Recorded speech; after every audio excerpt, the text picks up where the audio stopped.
As veias abertas da América Latina. A distribuição de funções entre o cavalo e o cavaleiro.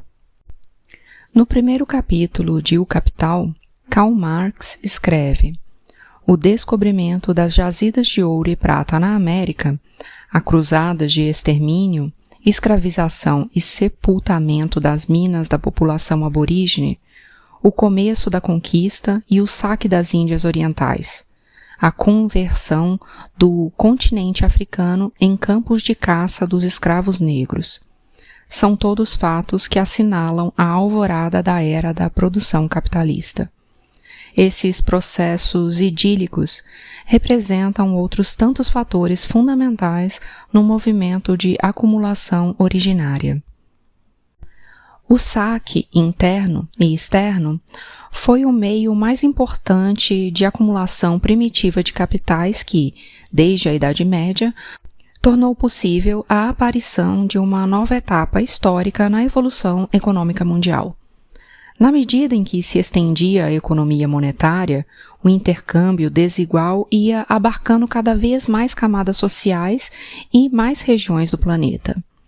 Ernest Mandel fez a soma do valor do ouro e da prata arrebatados da América até 1660, do butim arrecadado da Indonésia pela Companhia Holandesa das Índias Orientais de 1650 a 1780, dos lucros do capital francês no tráfico de escravos durante o século XVIII, dos rendimentos obtidos com o trabalho escravo nas Antilhas Britânicas e do saque inglês na Índia durante meio século. O resultado supera o valor de todo o capital investido em todas as indústrias europeias por volta de 1800. Mandel observa que esta gigantesca massa de capitais criou um ambiente favorável aos investimentos na Europa.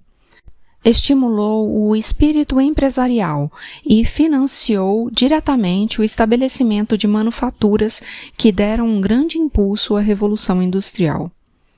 Ao mesmo tempo, contudo, a formidável concentração internacional de riqueza, beneficiando a Europa, impediu às regiões saqueadas o salto para a acumulação de capital industrial.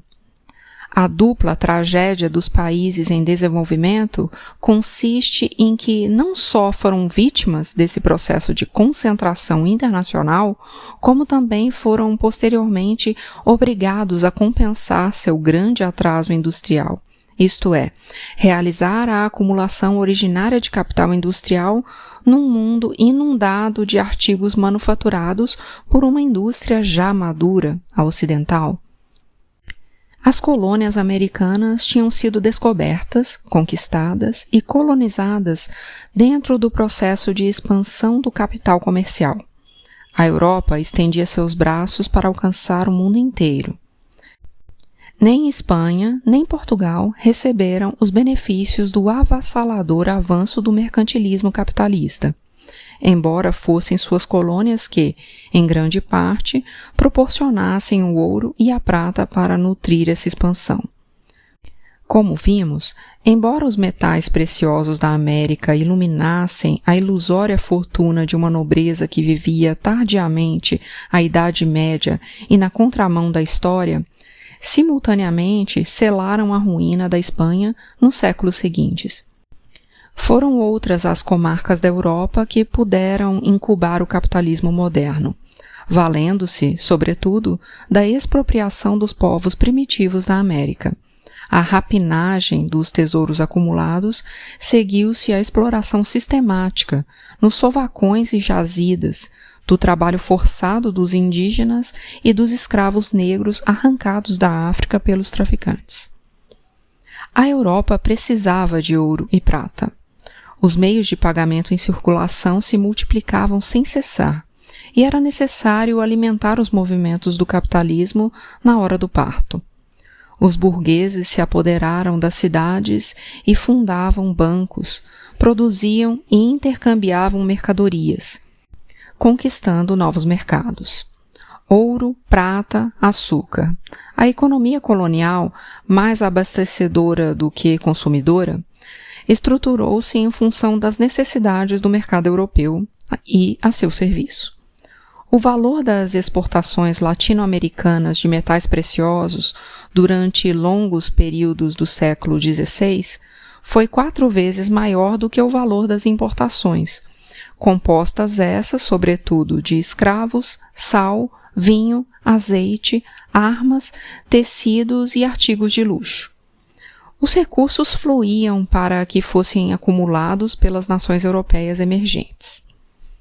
Essa era a missão fundamental que traziam os pioneiros, ainda que também aplicassem o evangelho nos índios agonizantes quase tão frequentemente quanto o chicote.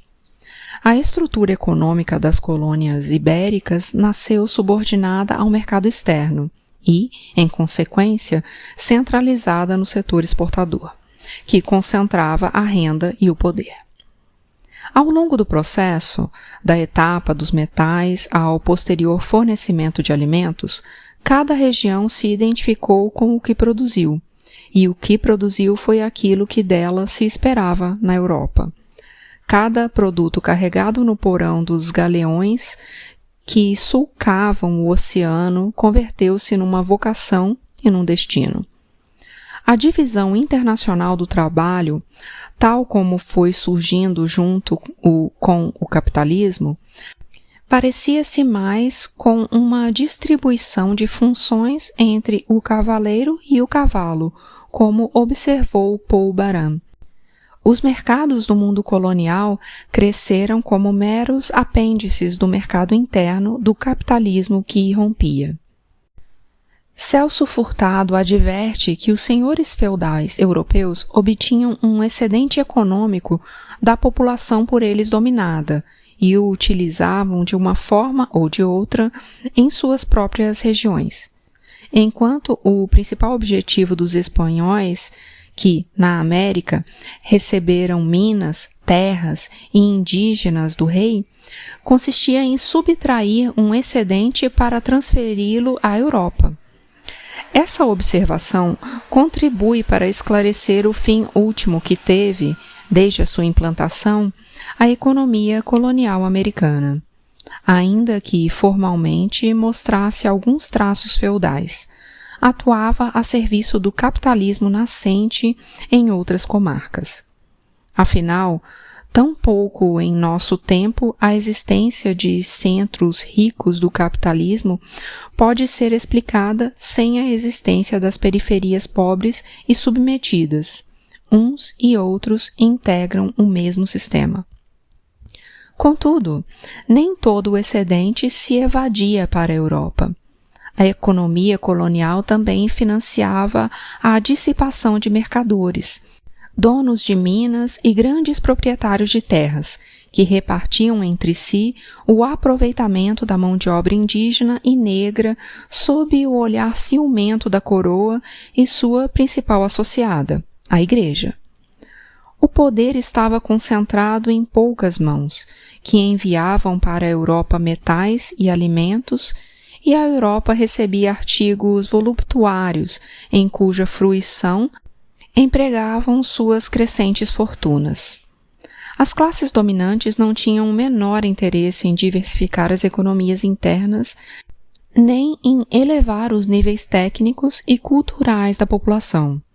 Era outra sua função na engrenagem internacional para a qual atuavam. E a imensa miséria popular, tão lucrativa do ponto de vista dos interesses reinantes, impedia o desenvolvimento de um mercado interno de consumo. Uma economista francesa sustenta que a pior herança colonial da América Latina, que explica seu considerável atraso atual, é a falta de capitais. No entanto, todas as informações históricas demonstram que a economia colonial, no passado, produziu enorme riqueza para as classes que, na região, eram associadas ao sistema colonialista de domínio.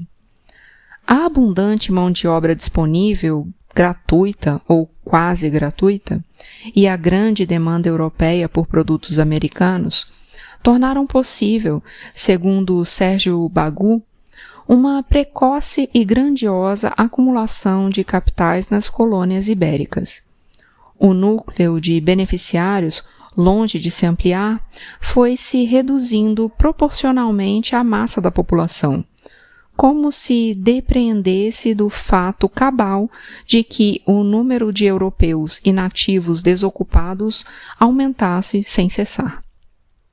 O capital que restava na América, deduzida a parte do leão que era voltada para o processo de acumulação primitiva do capitalismo europeu, não gerava aqui um processo análogo ao da Europa, que lançasse as bases do desenvolvimento industrial, mas era desviada para a construção de grandes palácios e templos faustuosos para a compra de joias, roupas e móveis suntuosos, para a manutenção de numerosa criadagem e o esbanjamento das festas. Esse excedente, em boa parte, imobilizava-se na compra de novas terras ou seguia girando nas atividades especulativas e comerciais. No ocaso da era colonial, Humboldt encontrará no México uma enorme massa de capitais amontoados em mãos dos proprietários de minas ou de negociantes lá retirados do comércio. Não menos do que a metade dos bens de raiz e do capital total do México pertencia, segundo seu testemunho, à Igreja, que além disso controlava boa parte das terras restantes através de hipotecas. Os mineradores mexicanos, como os grandes exportadores de Veracruz e Acapulco, investiam seus excedentes na compra de latifúndios e nos empréstimos sob hipoteca. A hierarquia clerical estendia seus bens na mesma direção. As residências capazes de converter um plebeu em príncipe e os templos espalhafatosos nasciam como cogumelos depois da chuva. No Peru, em meados do século XVII, grandes capitais provindos de encomendeiros, mineradores, inquisidores e funcionários da administração imperial eram empregados no comércio.